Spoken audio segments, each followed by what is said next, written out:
Cette émission vous est présentée sans sponsor ni publicité grâce aux auditeurs qui choisissent de la soutenir financièrement pour le montant et la durée qu'ils souhaitent. Aujourd'hui, j'aimerais remercier tout particulièrement Alan Patricio Savigiano, Mourad Baba Aïssi, Julien Benamias, Jérémy Cucheval, Geek Daddy, Maxime Girardot, Thomas Leplus, Clément Cohen, Trog Trofort et Marine Seb. Bonjour à tous et bienvenue sur le Rendez-vous Tech, l'émission qui explore et qui vous résume de manière compréhensible toute l'actualité tech, internet et gadgets.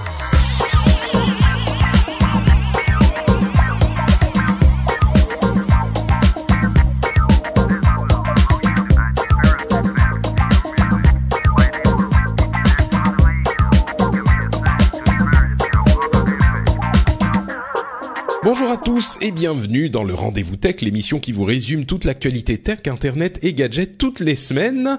Je suis Patrick Béja et aujourd'hui on a des sujets hyper intéressants et importants dont on va vous parler. On a le premier accident avec un véhicule autonome qui a fait un petit peu de bruit forcément. On va vous détailler ce qui s'est passé et ce que ça pourrait vouloir dire. On a les suites de l'affaire Cambridge Analytica dont on vous avait déjà parlé la semaine dernière, donc on va pas non plus détailler toute l'origine de l'histoire, mais plutôt ce qui s'est passé depuis une semaine, et il s'est passé énormément de choses. Et puis on a aussi des sujets sur ce que va pouvoir annoncer Apple aujourd'hui, donc peut-être que ça sera, on pourra vous pourrez savoir si on s'est trompé ou pas. Et on a aussi Foxconn qui va commencer à faire des produits pour les consommateurs. On a des sociétés qui rentrent en bourse. On a des taxes qui sont implémentées, plein de petites choses dont on va vous parler. Comme je le disais, je suis Patrick Béja et aujourd'hui j'ai le plaisir de recevoir une personne que je n'avais pas reçue depuis un bon moment et qui nous arrive en direct du Japon. Il a pris l'avion spécialement pour pouvoir être présent dans l'émission, parce que Internet, c'est pas forcément, ça marche pas bien. Non, c'est pas ça. C'est pas que ça marche bien au Japon. Comment ça va, Ben? Tu es juste tout fraîchement débarqué de l'avion du Japon? Oui, j'ai pas dit ton nom, pardon. Benoît Curdi, qui nous rejoint de Nipcast alias /Niptech. Ça va, Ben? Ouais, très bien, très bien. Écoute, effectivement, je suis arrivé hier dans la nuit du Japon, une semaine là-bas, où j'ai été pour Japan Drone Expo, entre autres. J'ai pu rencontrer pas mal de gens sympas, c'était excellent. J'avais bien sûr lu ton blog post avant, où tu expliques ce qu'il faut voir au Japon, donc c'était très très chouette. Très bien, très bien. Je suis horriblement jaloux, que tu sais, le Japon c'est l'un de mes pays dont je suis complètement amoureux, donc à chaque fois que quelqu'un y va, moi je suis complètement perclus de jalousie. Il y a de quoi. Je trouve, tu sais, un truc que tu disais qui est très vrai, c'est que à la fois, on se sent pas du tout perdu à Tokyo. C'est impossible de se sentir comme ça désorienté mais en même temps, il y a une autre couche où on comprend rien. Et tout est grand, mais tout est petit. Enfin, il y a beaucoup de contrastes comme ça. Donc, j'ai adoré et je me réjouis de retourner. Et puis, alors, le sens du service, sincèrement, en Europe, on a pas mal de trucs à apprendre.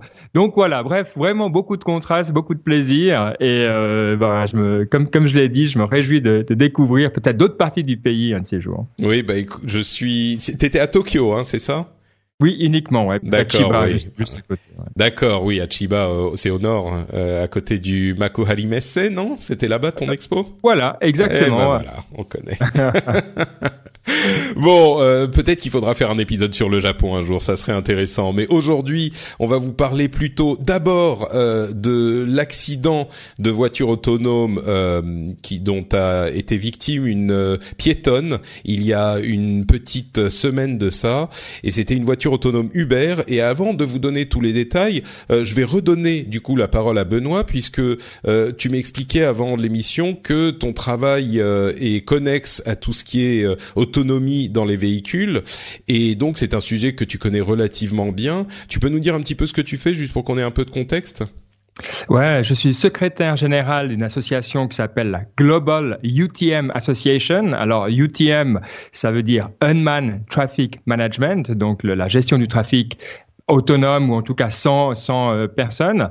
Et du coup, on s'intéresse évidemment énormément à toutes ces questions, hein, qui sont les mêmes questions qu'on soit dans l'air ou sur Terre, principalement au niveau de quelle infrastructure faut-il pour pouvoir avoir des opérations qui soient à la fois sûres et aussi efficaces. Hein. Disons, on veut que ça reste accessible au niveau économique, donc évidemment il y a une tension à ce niveau-là. Il faut trouver le bon équilibre. Et j'ai donc évidemment, on a beaucoup commenté aussi là-bas au Japon cet accident mortel. C'est le premier accident mortel, hein, pas le premier accident tout court. Il y a eu pas mal d'autres accidents.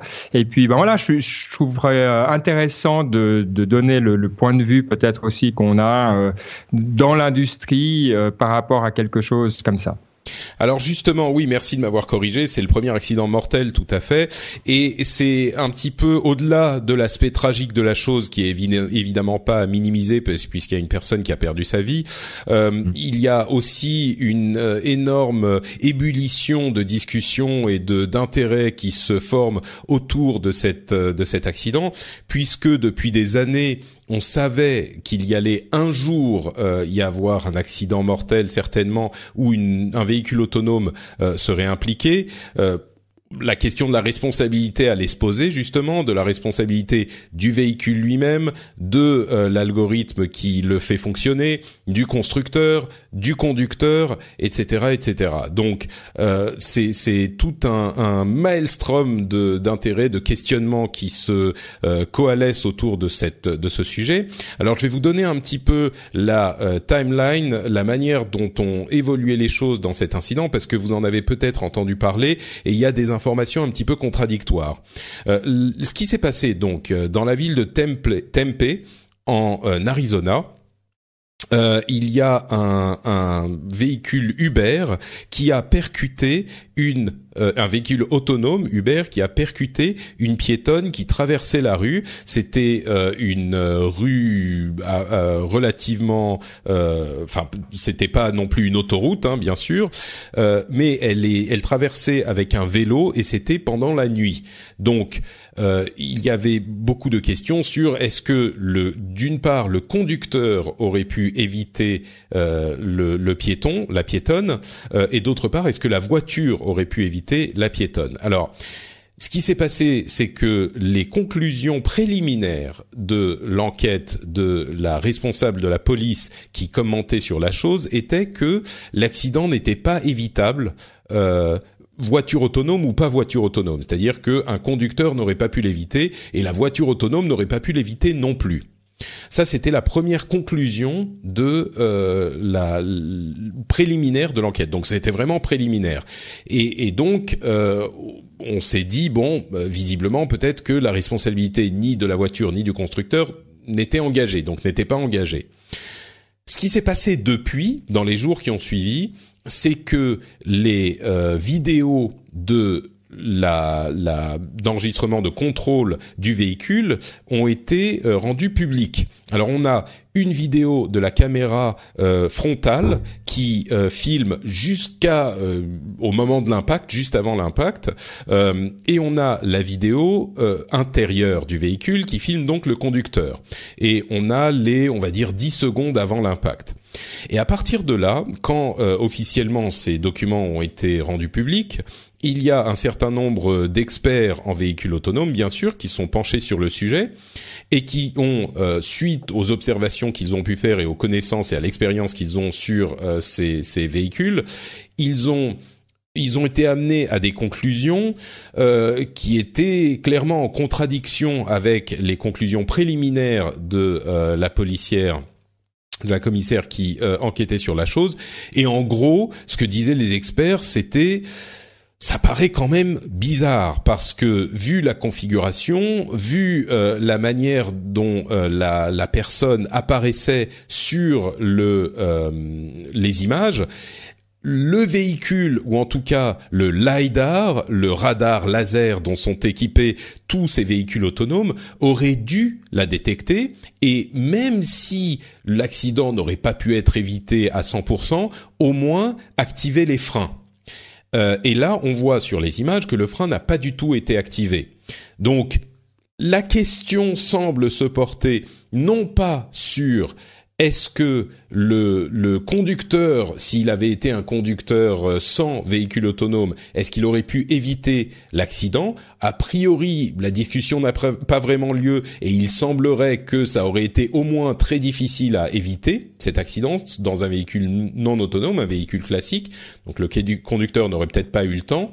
Par contre, la question qui se pose, c'est est-ce que le véhicule lui-même, autonome, grâce à son LiDAR qui n'a pas grand-chose à faire du niveau de luminosité de la scène, ce qu'il fasse jour ou nuit, ça lui importe peu. Donc, est-ce que ce LiDAR n'aurait pas dû détecter le piéton et donc au moins alerter le conducteur et également au moins, je pense, activer les freins et donc au moins essayer d'éviter l'accident. Suite à ça, le gouverneur de l'Arizona a suspendu les tests de voitures autonomes dans l'État entier.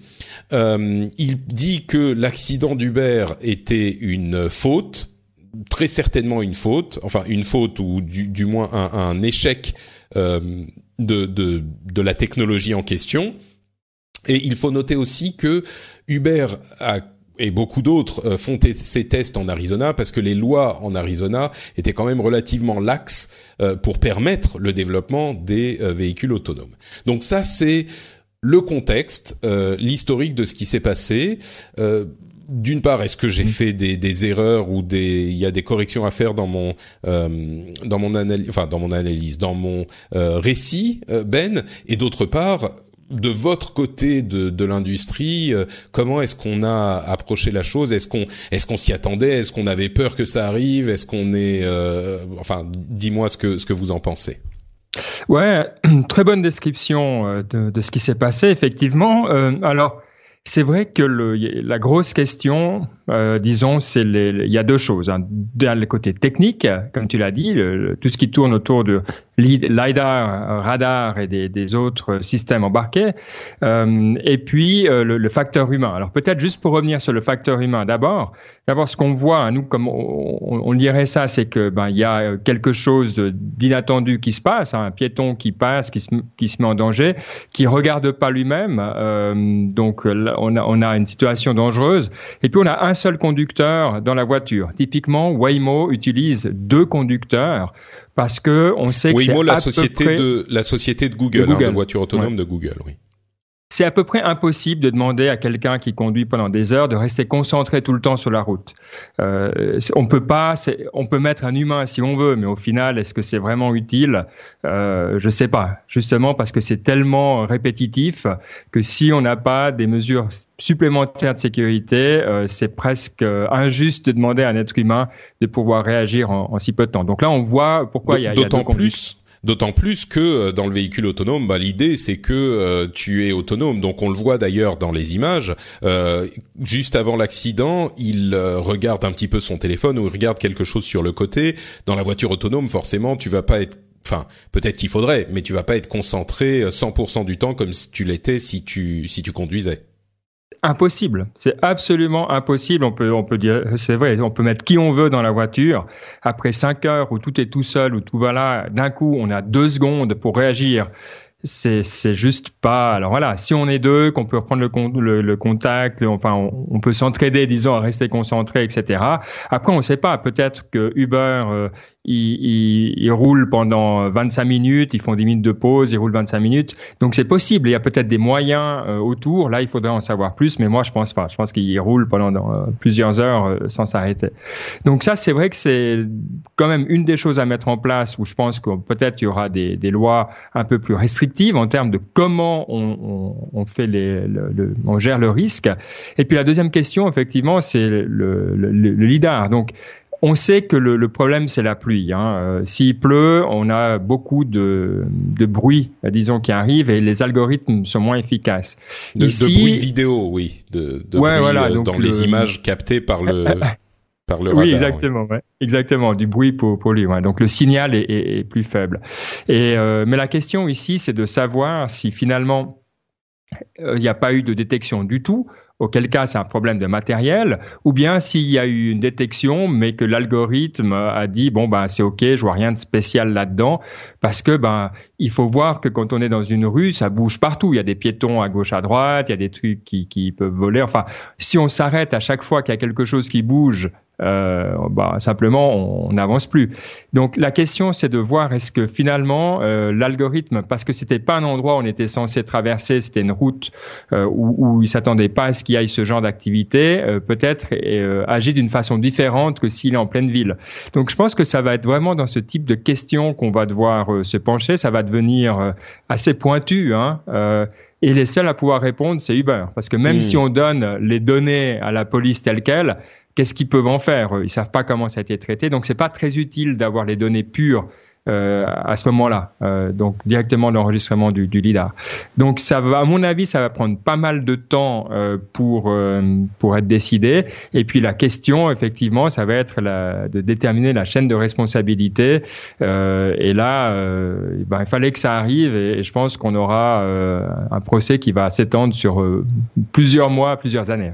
Ouais, et justement, la question de la technique et de la responsabilité se pose d'autant plus avec Uber, qui, bon, on en a parlé des dizaines, des centaines de fois dans l'émission. On sait que jusqu'au changement de CEO, de président, en tout cas, ils étaient pour le moins, pas très à cheval sur la responsabilité dans la manière dont ils développent leurs actions.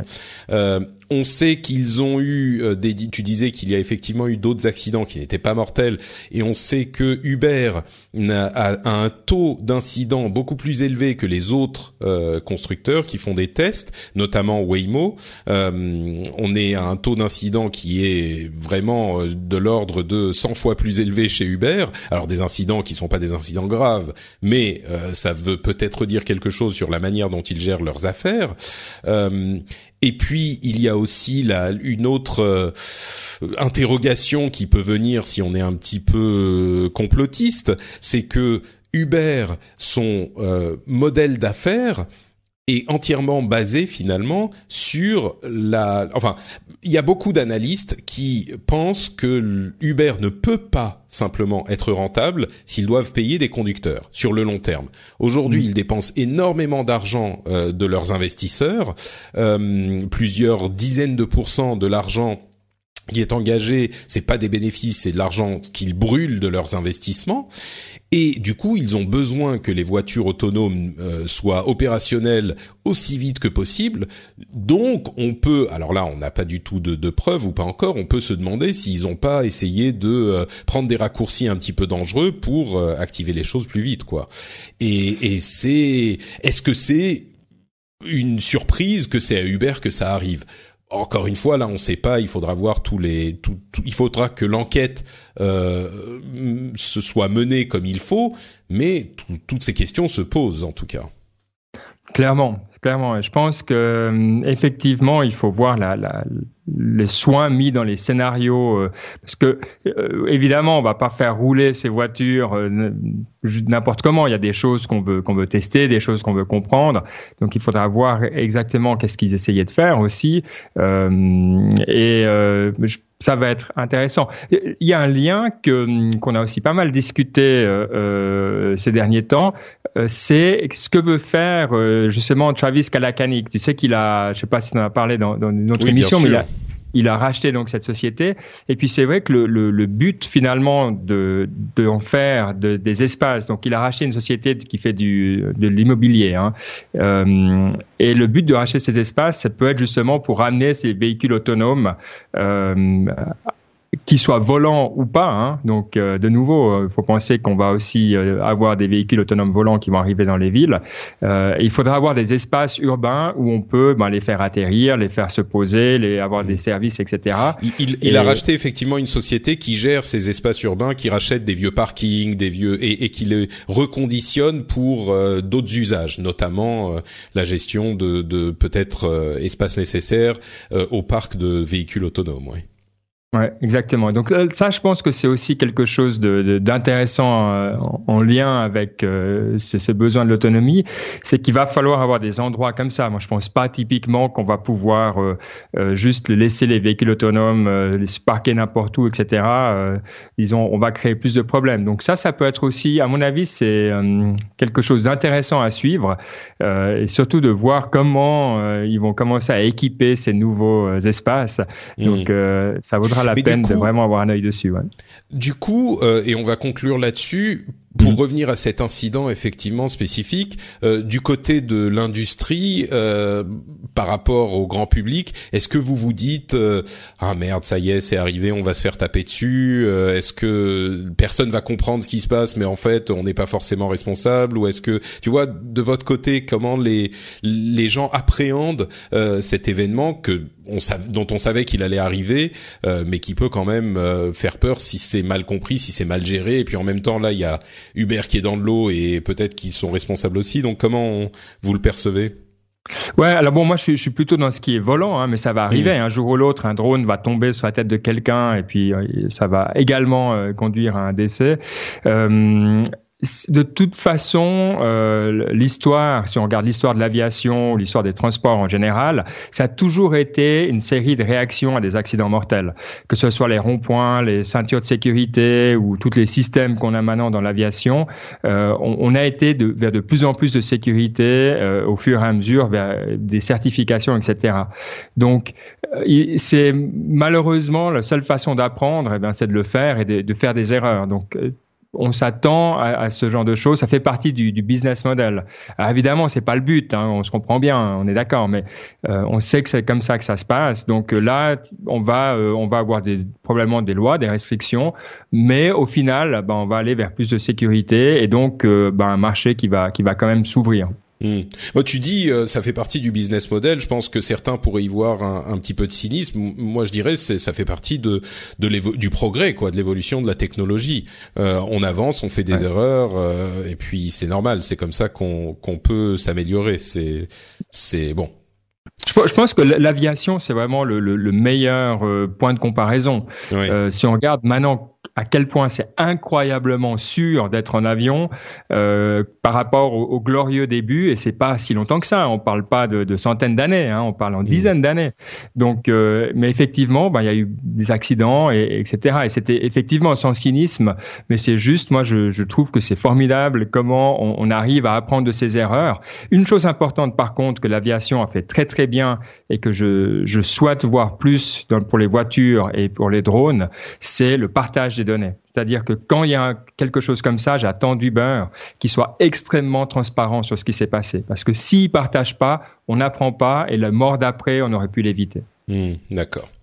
Effectivement, assez intéressant comme réflexion. Espérons qu'Uber livre ces données brutes finalement pour que tout le monde puisse les analyser et les disséquer.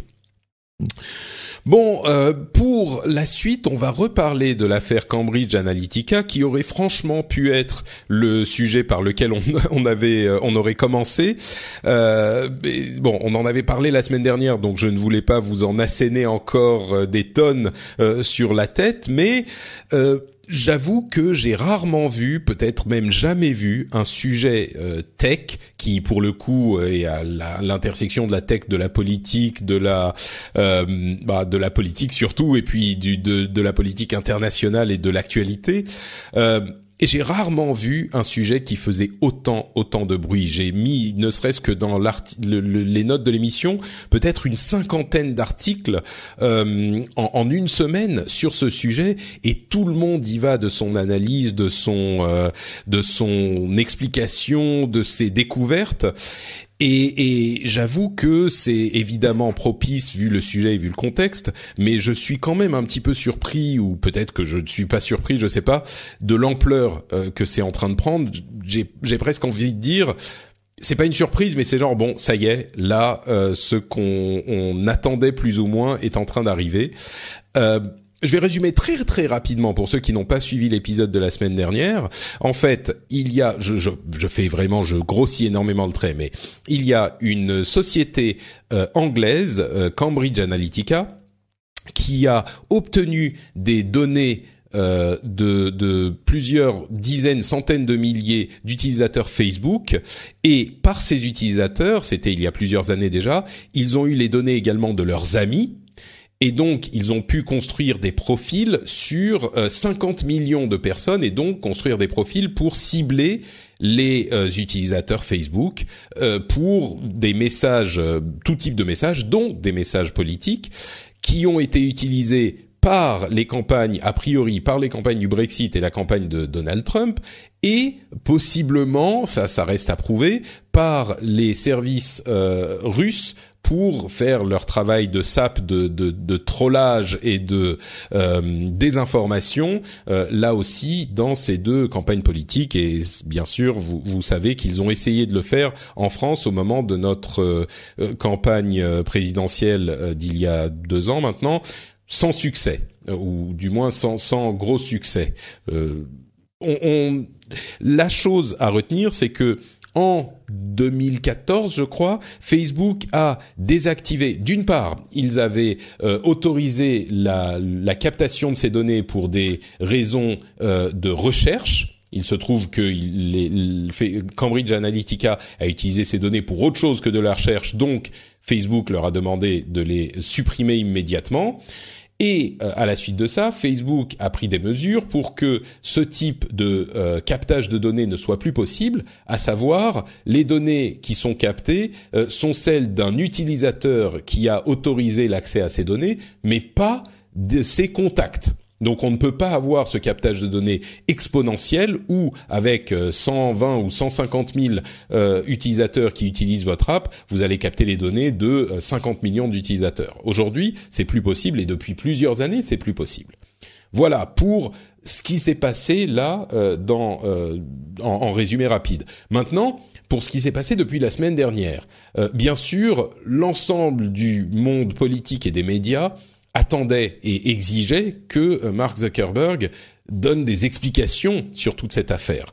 Suite aux révélations du lanceur d'alerte qui est sorti du bois la semaine dernière, et c'est pour ça que cette affaire et que cette société de Cambridge Analytica sont revenus sous le feu des projecteurs alors qu'on en parlait depuis longtemps. Il y avait d'ailleurs des enquêtes, notamment de la BBC si je ne m'abuse, mais enfin des enquêtes qui étaient sorties il y a plusieurs mois de ça. Mais Mark Zuckerberg a fini par faire une déclaration qui n'a pas du tout satisfait, enfin qui n'a satisfait personne, j'ai envie de dire, j'ai presque dit pas grand monde, mais qui n'a satisfait personne. En gros, il dit ce qui est frustrant pour les observateurs en général, le sentiment qu'on retrouve, c'est que ils ont l'impression que Zuckerberg ne s'est pas excusé clairement. Et bon, il y a sans doute du vrai dans la chose. Ce qu'il dit, c'est qu'ils ont fait des grosses erreurs en construisant leur plateforme, qu'ils vont essayer de corriger la chose, que ça va pas être facile, que ça va coûter beaucoup d'argent et prendre beaucoup de temps. Et moi, ce que je note, c'est que effectivement, il s'est pas platement excusé, clairement excusé. Par contre, il a reconnu qu'ils ont fait des erreurs et surtout, ils ont dit qu'il était peut-être nécessaire qu'il soit régulé, que la gestion des données privées soit légiférée, ce qui est pas tellement surprenant pour nous en Europe parce que on est très à cheval sur la gestion des données privées et on a d'ailleurs on en parlait il y a pas longtemps, les lois européennes et la GDPR, je vais jamais y arriver, qui régit. Donc c'est un petit peu, voilà, nous on s'y est attelé il y a un moment, et peut-être qu'il faudrait en faire plus. Mais aux États-Unis, c'est un changement radical d'optique. On a vu donc Zuckerberg qui lui-même dit peut-être que la régulation est pas une mauvaise chose, peut-être qu'il faut légiférer. On a vu Tim Cook qui dit également que des lois sur les données privées seraient peut-être nécessaires. Bon, c'est un petit peu amusant de voir Tim Cook dire ça parce que Apple est sans doute le seul des GAFAM enfin c'est celui des GAFAM qui repose le moins sur les données privées. Donc forcément, il a beau jeu de dire ça. Mais il n'empêche, on a différents comités qui ont demandé à Zuckerberg et à d'autres responsables de la tech de venir témoigner devant les comités. Enfin, on a vraiment un mouvement et j'ai l'impression une prise de conscience importante dans ce domaine d'une manière que je n'ai jamais vue avant. Quelle est ton impression sur tout ça, toi, Benoît? Est-ce que on est vraiment à un moment où les choses sont en train de changer dans les yeux du public et dans les têtes des hommes politiques, ou est-ce que ça va se passer comme tout se passe? Ouais, bon, moi déjà, je me réjouissais de la campagne présidentielle de Mark Zuckerberg, donc je suis un peu déçu parce que je pense que ça va repousser de quelques années. Donc, ouais, là, c'est un peu foutu pour la prochaine élection, c'est sûr. Voilà, bon, on aura Oprah, c'est bien aussi, mais non, ce qu'on voit clairement, c'est que on est un petit peu dans ce moment où on capture l'imagination, hein, parce que comme tu disais à un moment, pour ceux qui suivent ce type de sujet, c'est pas une surprise. Moi, j'ai rien appris, je sais pas, on s'est pas dit ah mon Dieu, ils prennent nos données, ils prennent même nos SMS. Tout ça, on le savait. Je veux dire, si c'était pas quelque chose qui était une opération cachée, qu'il y a des gens qui abusaient du système et qui créaient le graphe social avec un petit peu la complaisance de Facebook. On le savait, donc c'est vrai. Tu sais, excuse-moi, je t'interromps un instant parce que c'est un sentiment que j'ai entendu à différentes reprises et de la part de différentes personnes. Et moi, je suis pas tout à fait d'accord. Tu sais, on savait effectivement qu'il y avait des gens qui utilisaient ces données. Il y avait plein de gens, c'est clair, qui essayaient de prévenir le public en disant attention, les données captées, c'est pas innocent, ça peut être utilisé. Mais la plupart des avertissements étaient regardez, il y a des publicitaires qui vont vous cibler. Tu vois, on pensait à de la publicité. À la limite, on pouvait penser à des hommes politiques qui allaient cibler leur messages publicitaires de différentes manières en fonction des données qu'ils ont. Mais on n'avait pas vraiment compris, et même les gens qui prévenaient et qui disaient attention, ça va mal se passer, n'avait pas compris qu'on pourrait cibler à ce point précisément et avec de la désinformation aussi violente. Parce qu'il y a une différence entre dire je vais réduire les taxes et je vais augmenter vos revenus, ce que tous les hommes politiques de toute l'histoire ont toujours dit, et femmes politiques aussi, et faire pousser des messages à la fois à ce point faux, et c'est vraiment de la désinformation militaire presque. Et en plus de ça, ce que je voudrais dire et qui est important, c'est que on a également l'implication d'une nation étrangère qui a manipulé des élections à plusieurs reprises dans d'autres pays. Donc c'est pas juste attention, on utilise vos données pour vous faire de la pub, et c'est ça la chose que brandissaient les gens qui voulaient prévenir sur le danger de l'utilisation des données. Tu vois, ils disaient attention, vous êtes un produit, vous êtes commercialisé, c'est capitalisme débridé, etc. Ce qui et je vais juste finir sur ces deux choses. Ce que les gens, je pense, sont toujours prêts à accepter. Tu vois, c'est pas ça qui dérange les gens. C'est cette utilisation militaire des données qui est beaucoup plus préoccupante. Et en plus de ça, admettons même qu'il l'ait dit, c'est comme une bombe atomique. C'est la comparaison que je prenais, je sais plus si c'était sur Slack ou sur Twitter avec les auditeurs avec qui on en parlait. Une bombe atomique, tu peux savoir que c'est possible techniquement et que peut-être que les militaires sont en train de travailler dessus, etc. Le jour où elle est lâchée sur Hiroshima ou Nagasaki, eh ben ça change les choses. Tu peux le savoir que c'est possible, mais il y a 1000 choses qui sont possibles, il y a 10 000 choses qui sont possibles, il y a 10 000 avertissements qu'on donne tous les jours. Le jour où ça arrive effectivement, eh ben c'est normal que à ce moment les réactions changent. C'est à la limite, comme tu disais quand on parlait de véhicules autonomes et de l'évolution de la technologie et de l'aviation, etc. C'est en essayant et avec des problèmes qu'on constate qu'on va prendre les mesures qu'il faut pour, je l'espère, corriger ces problèmes. Donc, tu vois, c'est un long laïus pour dire les gens qui disent ah mais ouais mais on l'avait dit, ah mais ouais mais on le savait. Oui, ok, mais quand même, remettons les choses dans le contexte. C'est une chose que je voulais préciser. Alors moi, je vais te répondre avec un mot. Palantir. Donc Palantir, c'est cette société américaine dont on connaît également, qui se spécialisait justement dans tout ce qui est le traitement des données à des fins sécurité, militaire, etc. Et ils utilisent le même type de données. Alors, ils font des choses intéressantes, tentatives de prédiction de crime, typiquement, qui est quelque chose de décrié parce qu'on connaît que les algorithmes peuvent avoir des tendances, disons, à du profilage pas tout à fait voulu.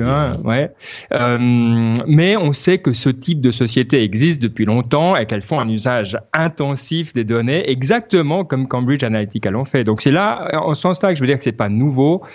Et que c'est pas, voilà. À part, ce qui dérange maintenant, c'est qu'évidemment, c'est utilisé par une puissance étrangère. Mais et j'aime bien des fois aller voir aussi ce que dit Fox News, par exemple, qui est plutôt donc côté républicain, même voire très républicain.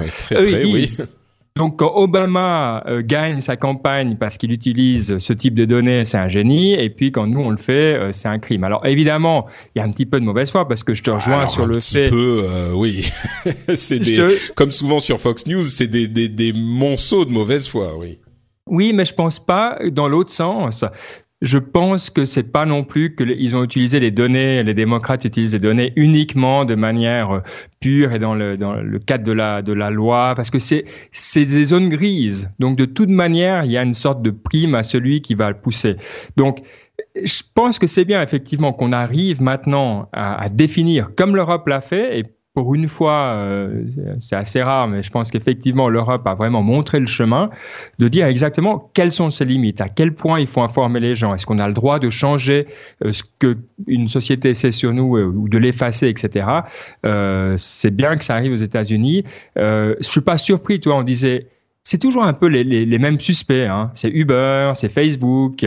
C'est comme ces sociétés qui ont une méchante tendance à toujours vouloir aller pousser.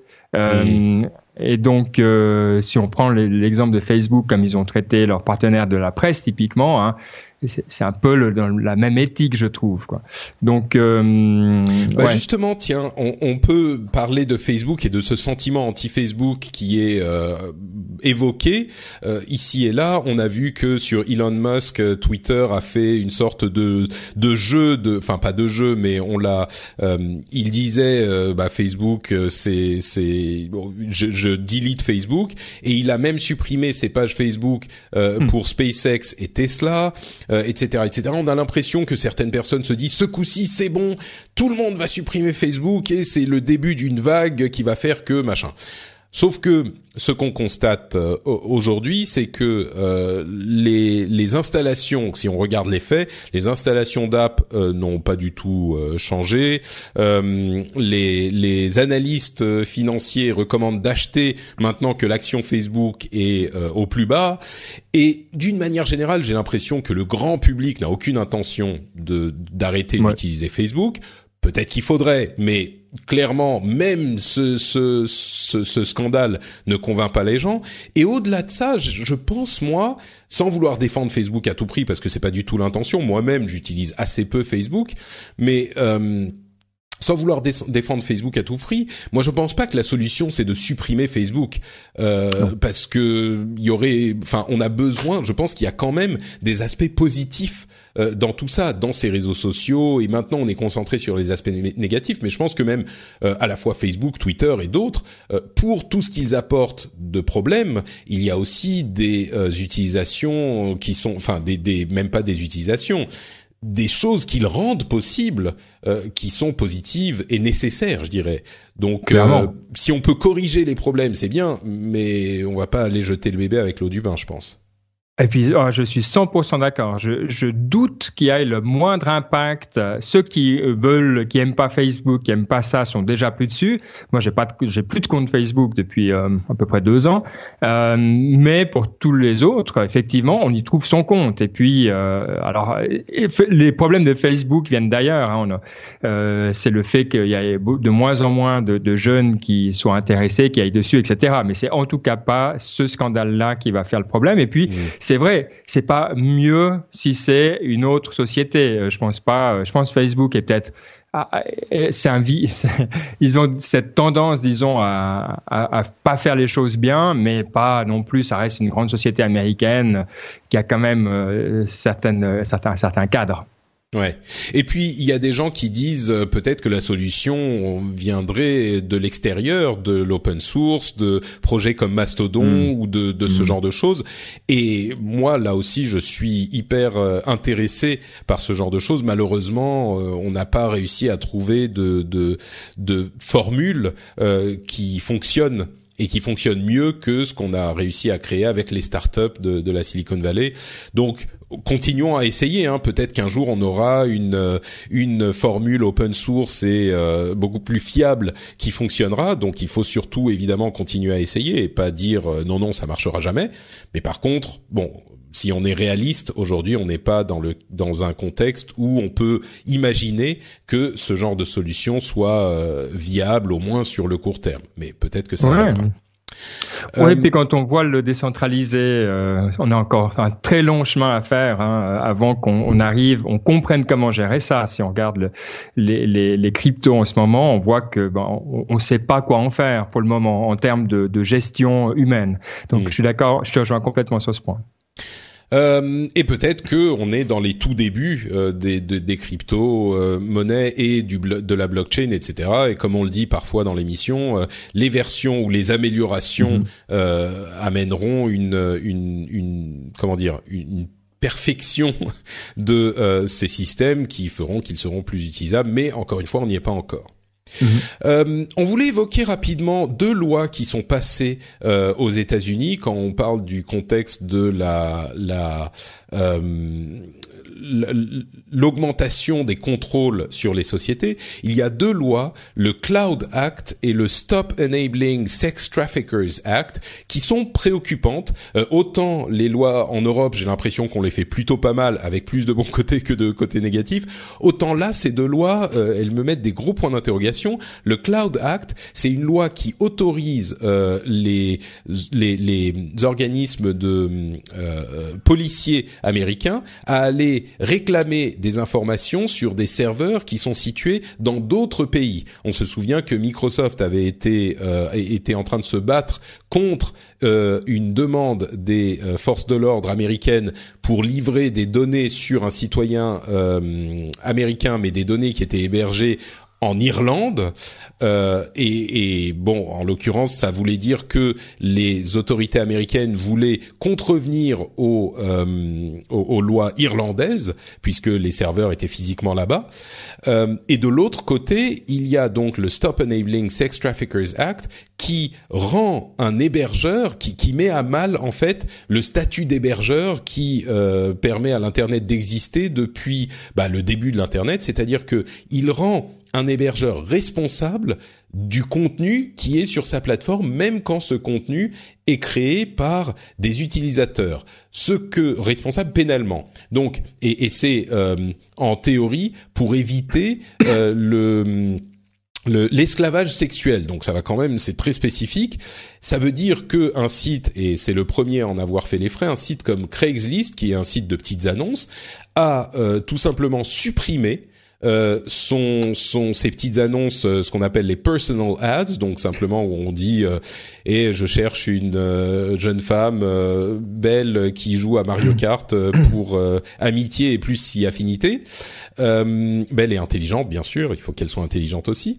Et donc Craigslist a supprimé tout simplement sa section petites annonces personnelles parce qu'ils disent oui, il y a de la prostitution qui peut avoir lieu. Alors la question de la prostitution à la limite est même pas forcément le problème ici, mais il peut aussi y avoir des problèmes d'esclavage sexuel. Encore une fois, c'est très spécifique.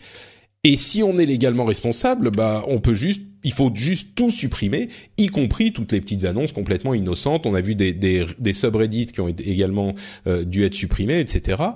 Et au-delà de ça, le statut de neutralité de l'hébergeur est hyper important. Si vous avez un forum, vous pouvez pas être responsable des milliers de messages qui sont postés sur ce forum. Alors, si on vous prévient qu'il y a un message, par exemple, qui fait l'apologie du crime ou de la haine raciale, vous devez le supprimer. Ça, c'était déjà le cas. Mais si vous êtes responsable de ce qui a été posté, que vous le supprimiez ou pas, c'est un gros problème. Idem avec le non-respect de de la législation locale là où sont situés les serveurs, parce que oui, ça veut dire que les organismes américains comme le FBI par exemple peuvent demander à Microsoft de leur livrer des informations sur un serveur d'un serveur qui est situé en Irlande, en France, peu importe. Mais ça veut aussi dire du coup que un gouvernement chinois par exemple peut demander des informations sur des serveurs qui sont ailleurs, qui sont situés ailleurs. Ces deux lois risquent d'être mises à mal par les tribunaux, mais elles ont été votées aujourd'hui, quoi. Ouais, alors moi je suis moins négatif que toi sur ces lois. Alors la première chose, je tire mon chapeau à celui qui a nommé le Cloud Act, parce que cloud, on dit ah ouais c'est cloud, mais ça veut dire Clarifying Lawful Overseas Use of Data Act. Donc c'est vraiment une excellente façon. Ils font souvent ça aux US, ouais. Ah ouais, mais là c'est bien trouvé. Non, bravo. Donc déjà, on félicite.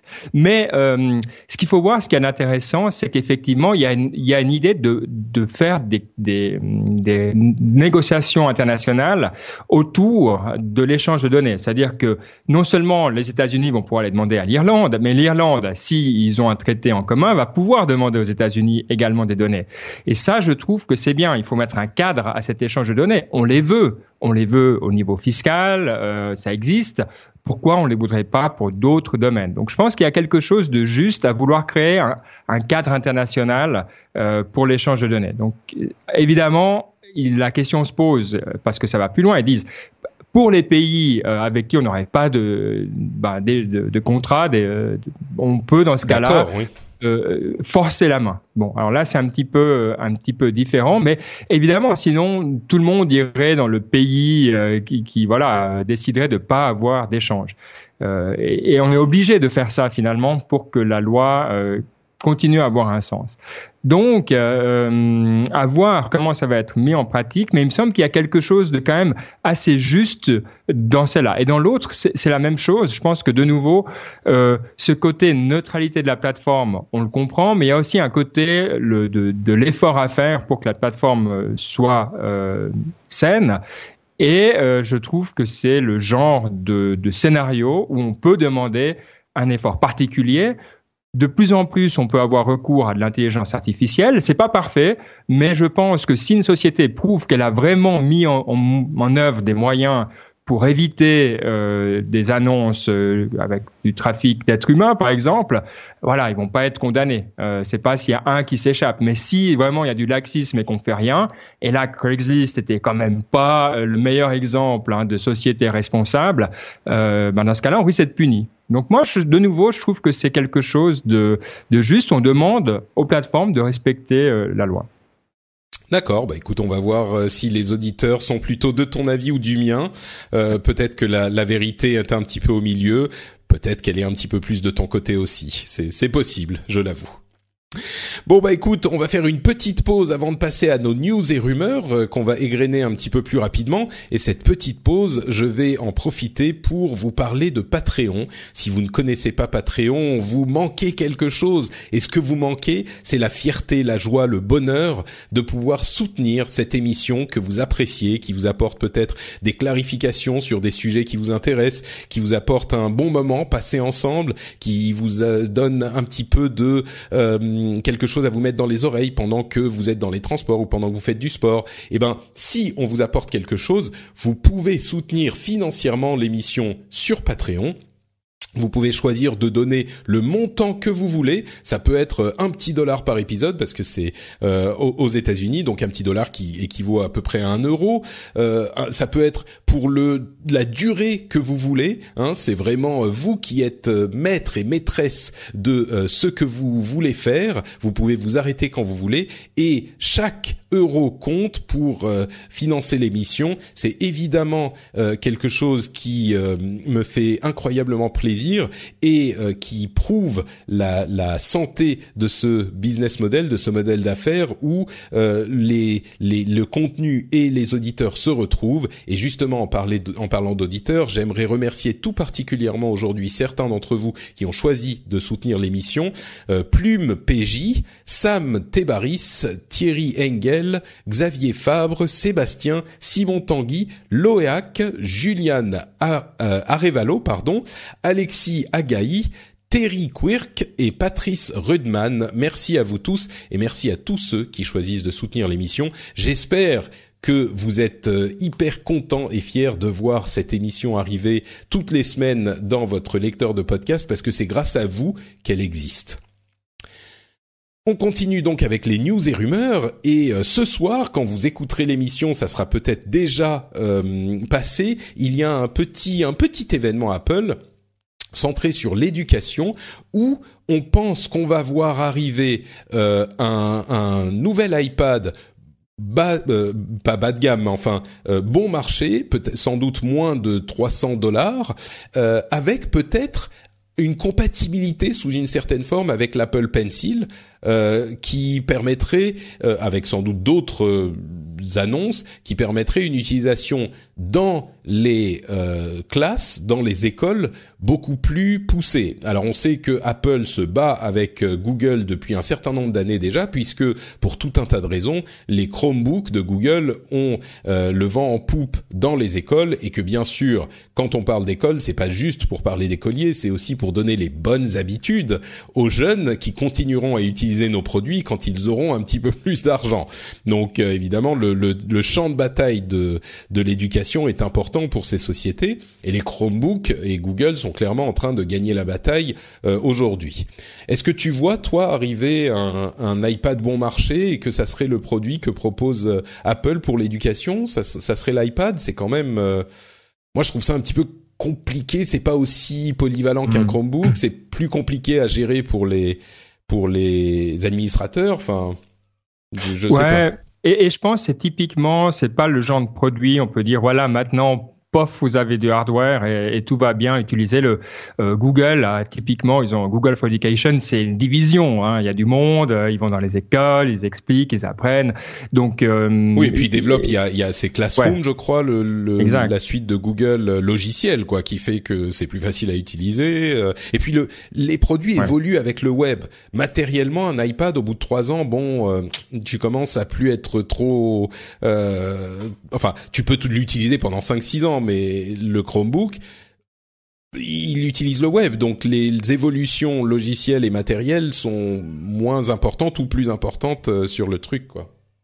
Non, effectivement. Donc, je pense que c'est intéressant d'avoir un iPad low cost. Est-ce que c'est vraiment pour le marché des écoles où ils vont réussir à reprendre des parts de marché? Je suis pas convaincu non plus, mais pourquoi pas? Moi, ça fait, je suis pas d'intérêt à avoir une tablette, mais peut-être que si effectivement elle devient un bon marché, c'est mieux que d'avoir des magazines aux toilettes. Donc, on peut laisser. Voilà, c'est très bien. Oui, il est pas impossible qu'effectivement cette annonce se fasse dans le cadre de l'éducation, mais que concrètement ça soit juste un iPad low cost avec une compatibilité Apple Pencil sous une forme ou une autre qui pourrait, avec différents logiciels, être intéressante. Bon, moi j'en attends pas non plus des folies. Je serais presque plus intéressé par les rumeurs de ce nouveau MacBook d'entrée de gamme qui viendrait remplacer le MacBook Air, dont le design est un petit peu vieillissant. Que par cet iPad qui, moi, j'adore mon iPad, hein, je précise, mais dans le contexte de l'éducation, je suis pas sûr que ça soit adapté.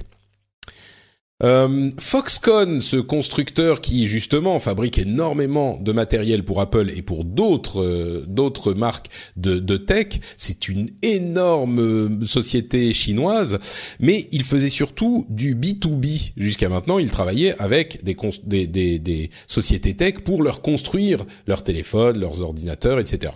Eh bien, ils viennent de racheter Belkin pour presque $1 milliard, et Belkin, c'est un constructeur qui fait des accessoires principalement pour mobile et pour ordinateur aussi. Et ils ont aussi Linksys qui fait énormément de routeurs et de choses comme ça. C'est plusieurs sociétés dans l'escarcelle de Belkin, et donc ils ont été rachetés par Foxconn. Et là, c'est intriguant parce que j'ai cherché un petit peu si Foxconn faisait déjà du matériel pour les consommateurs directement, et j'ai pas l'impression, et donc ça serait la première fois que Foxconn s'intéresse aux consommateurs au direct. Est-ce que ça veut dire que Foxconn, maintenant qu'ils ont acquis un énorme savoir-faire et qu'ils sont devenus un énorme mastodonte de l'industrie tech, est-ce qu'ils sont en train d'essayer de mettre le petit doigt dans l'eau du marché des consommateurs? Je suis curieux. C'est une super bonne question. Moi, ce que m'a beaucoup intéressé dans cette histoire, c'est que ils vont payer un peu moins d'1 milliard pour tout ça. Donc, au niveau de Foxconn, c'est beaucoup d'argent, mais enfin, au niveau de Foxconn, c'est gérable. Et ce qui est intéressant, c'est est-ce que l'administration américaine va accepter ce deal? Et ça, sincèrement, quand on voit ce qui arrivait à Huawei avec ces téléphones, j'ai quand même un doute. Oui, ils sont en train de se faire interdire un petit peu partout. Et Linksys, c'est des routeurs. Et les routeurs, c'est toujours un gros point d'achoppement pour ce genre de choses, effectivement. Les voir passer sous l'escarcelle de la Chine, ça pose plein de questions. J'ai un gros doute à ce niveau-là. En même temps, Foxconn a annoncé qu'ils voulaient investir, je crois, une dizaine de milliards pour montrer un petit peu quand ils investissent comme ils investissent dans une usine dans le Wisconsin. Alors, est-ce que ça fait partie d'une sorte de stratégie du tout? Peut-être simplement aussi qu'ils ont vu que c'est des sociétés qui voulaient tenir à flot, parce que de ce que je comprends, ils vont garder le management tel quel. Donc peut-être que pour eux, c'est juste une façon de se dire, on garde un bon client. Oui. Bon. Donc il y a beaucoup de choses potentielles là-dedans. C'est une nouvelle très intéressante, j'ai trouvé. Oculus Go, on en a parlé et on en parle depuis un bon moment. C'est la version légère du casque de réalité virtuelle de Facebook, justement, enfin d'Oculus, qui appartient à Facebook, on le sait, qui sera annoncé dans une semaine ou deux. Non, je dis une bêtise. C'est quand déjà la conférence F8? Je sais plus. Mais très bientôt. Donc, il sera disponible bientôt après cette conférence. Et donc, elle a été testée. Donc, il a été testé ce casque par différentes sociétés, par différents titres de presse, et les retours sont plutôt bons. C'est un petit peu à mi-chemin entre un téléphone qu'on met dans un boîtier et une vraie expérience de réalité virtuelle. Là où il y a une relativement bonne surprise, c'est que la télécommande du Oculus Go est un petit peu meilleur que ce qu'on pouvait attendre. C'est pas une télécommande comme on peut l'avoir sur l'Oculus classique avec les touchs qui vont modéliser vos mains dans l'univers virtuel, ce qui pour moi est vraiment c'est vraiment le gros effet waouh qu'on peut, on peut avoir ses mains, on peut attraper des choses. Mais là, on est un petit peu à mi-chemin selon les premières impressions. Plus ça va, plus moi je pense que ça va pas être non plus complètement la révolution de la réalité virtuelle qui va arriver partout, mais ça va être une bonne première étape qui va populariser un petit peu la réalité virtuelle.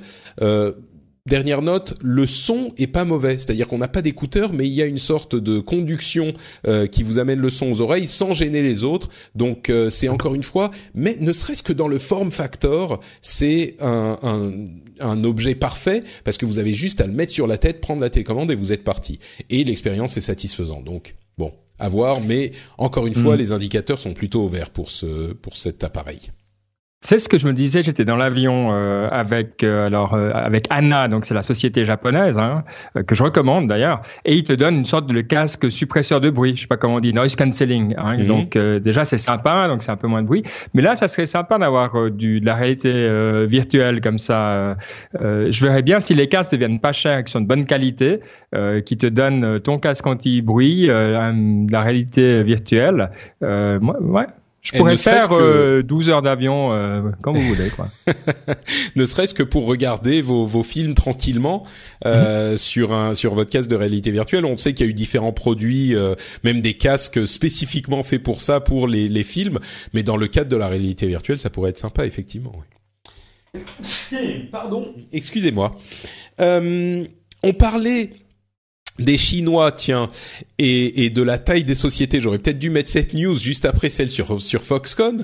Il y a un investisseur sud-africain qui s'appelle Naspers, à ne pas confondre avec Napsters, qui a revendu une partie de l'argent qu'ils avaient investi dans Tencent. Et c'est juste pour vous donner une petite idée de la taille que représentent toutes ces sociétés. Alors, Tencent, géant de la tech en Chine, ils ont notamment la société QQ. Enfin bon, c'est un géant de la tech. Il y en a quelques-uns, mais de la tech plutôt service logiciel plus que matériel. Tencent, la société Naspers a investi 32 millions de dollars dans Tencent en 2001. Vous savez, en 2001, la Chine, au niveau de l'internet, c'était un petit peu le désert de Gobi, quoi. Hein. C'était, y avait rien, il y avait personne sur internet, c'était inexistant ou presque. 32 millions de dollars investis en 2001. Aujourd'hui, 17 ans plus tard, Naspers revend 2% de ses actions Tencent. Je vais vous donner une seconde pour imaginer à combien ils ont revendu ça. 2% des 32 millions investis il y a 17 ans. Est-ce que tu aurais une idée? Toi, Benoît, je pense que tu vois les notes, mais oui, combien tu aurais dit? Non, mais j'arrive même pas à croire aux chiffres. Tu te dis, tu vois, si tu fais fois 100, c'est la fête absolue, tu vois, mais... Eh ben là, c'est 10 milliards de dollars. 10 milliards sur les 2% de leurs 32 millions qu'ils ont investis il y a 17 ans. Voilà, c'est une bonne opération, mais surtout au-delà du chiffre, ce qui est vraiment intéressant, c'est de voir à quel point ces sociétés chinoises sont monumentales. Et je crois que on a aujourd'hui, bon, les plus grosses sociétés du monde sont américaines, hein, c'est les GAFAM, tout simplement. Elles sont parmi les plus grosses sociétés du monde. Mais je crois qu'on se rend pas compte, et on le dit parfois dans cette émission, donc peut-être qu'on finit par s'en rendre compte, mais je pense que la plupart des gens se rendent pas compte à quel point la Chine est en train de venir pas dévorer, mais enfin est en train de prendre un poids, y compris dans la tech monumentale, et c'est quelque chose qui joue dans la balance géopolitique mondiale, quoi. Donc bon, voilà, c'était à noter. 10 milliards. Wow. Deux sociétés qui sont également entrées en bourse, c'est notable parce que c'est deux sociétés dont on parle depuis des années et des années, c'est Dropbox et Spotify qui ont réussi leur entrée en bourse. Deux sociétés qui étaient un petit peu les porte-étendards de la tech nouvelle génération. Ils ont attendu un bon moment avant d'entrer en bourse, mais finalement c'est fait et ça s'est bien passé pour eux. On va dire tant mieux. Mais en même temps, généralement, quand l'entrée en bourse est faite, ben il y a une sorte de sagesse bienvenue peut-être qui s'abat sur les sociétés et surtout, j'ai l'impression qu'elles deviennent plus que sagesse de paresse. Moi, j'ai l'impression. On arrête un petit peu d'innover quand on entre en bourse. Donc bon, je sais pas si ça sera le cas, mais en même temps, je dis ça, mais les géants des GAFAM, ils continuent parfois à innover. Donc peut-être que ça continuera. Je sais pas. Ce qu'il y a de génial dans ces deux sociétés, c'est que c'était typiquement le genre de business model où tout le monde se disait mais c'est pourri. Attends, du storage en ligne et de la musique, le truc qui avait jamais marché. Enfin les deux, je voyais beaucoup de gens et moi-même inclus, j'en suis sûr, on pourrait retrouver des émissions où je disais non mais oublie quoi. C'est sympa, c'est joli, mais non. Donc voilà. D'ailleurs, on se souvient que Dropbox Steve Jobs avait voulu acheter Dropbox et ils avaient reçu le président, je suis désolé, je me souviens plus de son nom, mais et il lui avait dit mais enfin ta société c'est un service, c'est pas une société, donc il vaut mieux venez chez Apple, voilà, vous allez faire partie d'un truc un petit peu plus gros et un peu plus sérieux. Et le président justement avait été bien inspiré.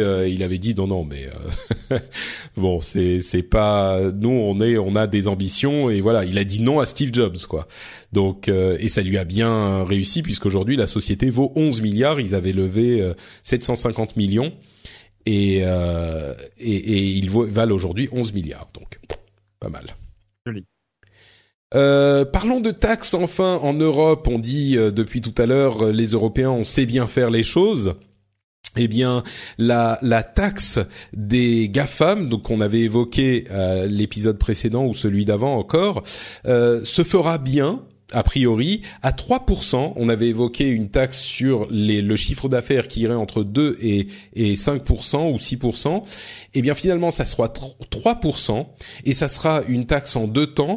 Elle sera aujourd'hui appliquée aux sociétés qui ont un revenu global qui dépasse 750 millions de dollars. Donc on parle évidemment de Google, Facebook, Amazon, etc. Et c'est une taxe qui se fera donc au niveau européen sur les revenus des sociétés. Pardon, je dis au niveau européen, mais peut-être que ça se fera sur les revenus locaux. Donc chaque pays pourra réclamer cet argent aux différentes sociétés de la tech. L'idée étant, comme on le disait, de les empêcher d'optimiser pour les bénéfices et donc de faire des bénéfices dans un pays où ils ne vendent pas leurs produits ou leurs services.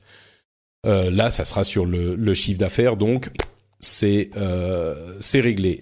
Dans un deuxième temps, ils voudraient repasser sur les bénéfices, mais les bénéfices localisés sur l'endroit où les bénéfices, le chiffre d'affaires est généré. Donc repasser sur le bénéfice, mais quand même empêcher la délocalisation de la taxe sur les bénéfices. C'est-à-dire que de toute façon, si vous générez vos bénéfices en vendant à un citoyen français, les bénéfices, même s'ils sont sur le papier générés ailleurs, en Irlande au hasard, il faudra quand même payer en France, puisque le service est vendu à un citoyen français. Ça sera la deuxième étape. Pour le moment, c'est 3% sur le chiffre d'affaires.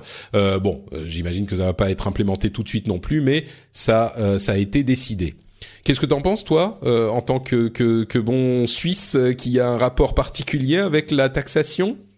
Ouais, j'ai beaucoup aimé l'enthousiasme avec lequel tu as introduit le sujet. On sent que c'est quelque chose que tu aimes bien. Donc, ça fait tellement longtemps qu'on parle. Évidemment, c'est peut-être pas le meilleur système, ça, c'est transitoire, etc. Mais il fallait avancer. Donc voilà, au moins ça a le mérite de poser quelque chose. Mais évidemment, le système va évoluer. Est-ce qu'on peut? C'est toujours compliqué parce que d'un côté, on se plaint, on dit il faut le marché unique européen pour être compétitif, il faut faciliter, etc.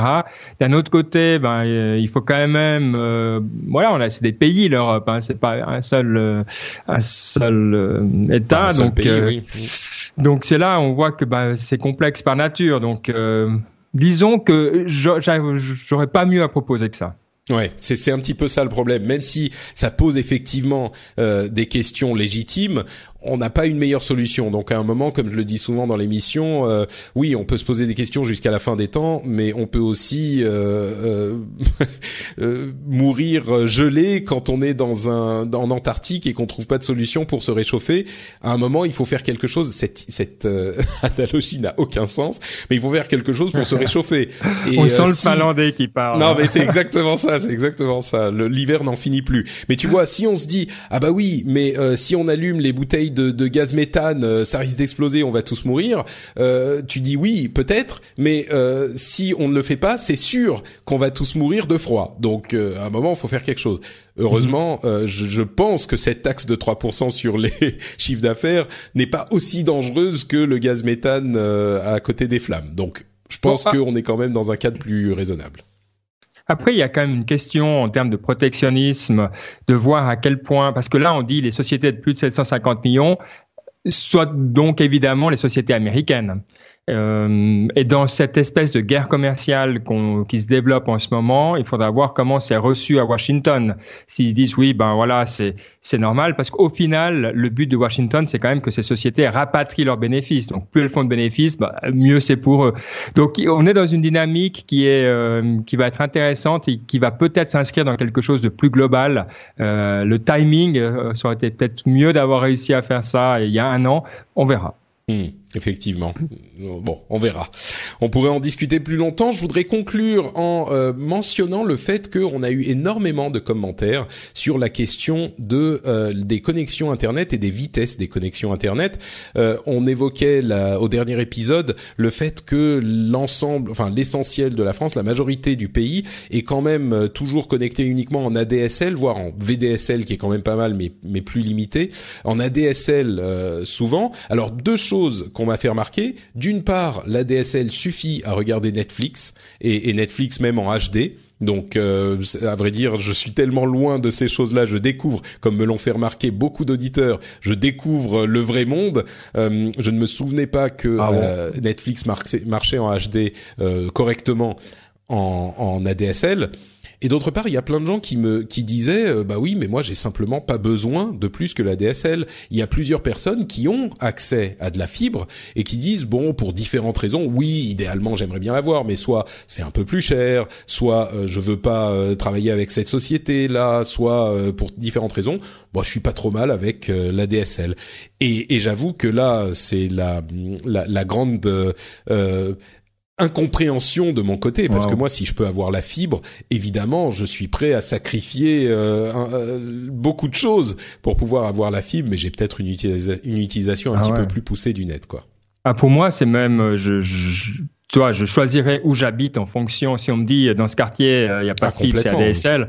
Après, je comprends. Hein, plus on s'éloigne, si on veut vivre tranquille à la campagne, voilà. Bon, ok. Mais ouais, écoute, j'ai même dû rechercher ce que ça voulait dire. Je me souviens, je sais que la DSL ça existait et j'apprends que ça existe encore. Donc voilà, courage à vous tous qui en faites partie. Et si vous en êtes satisfaits, eh ben c'est le plus important. Mais waouh. Mais je crois que, tu sais, je crois qu'il y a un élément de quand on n'a pas encore essayé quelque chose de mieux, on s'accommode de ce qu'on a.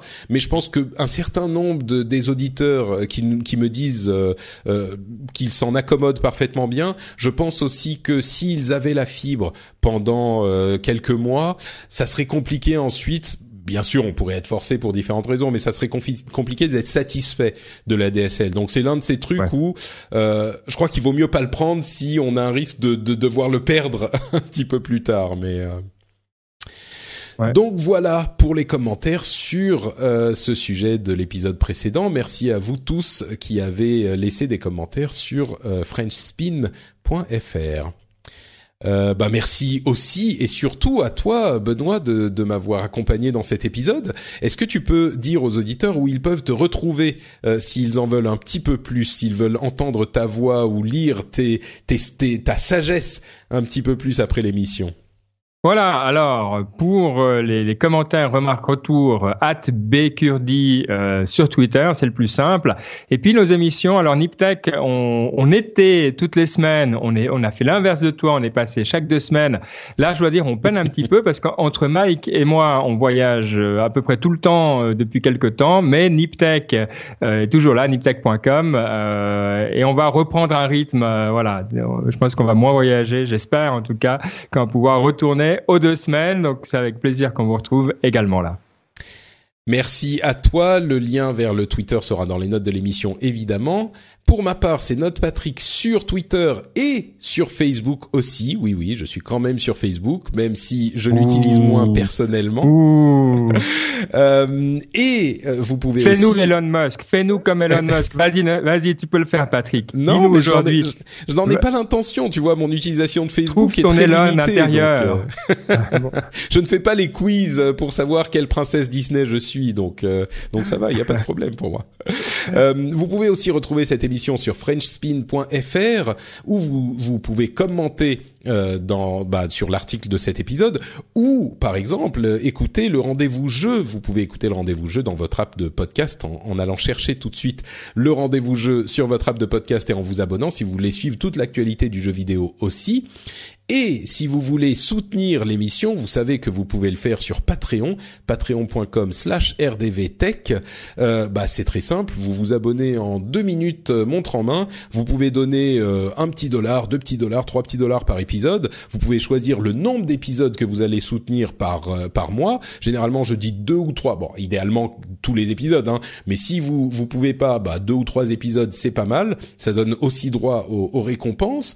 Et puis si vous pouvez vous arrêter quand vous voulez, hein, ça vous le savez sur Patreon.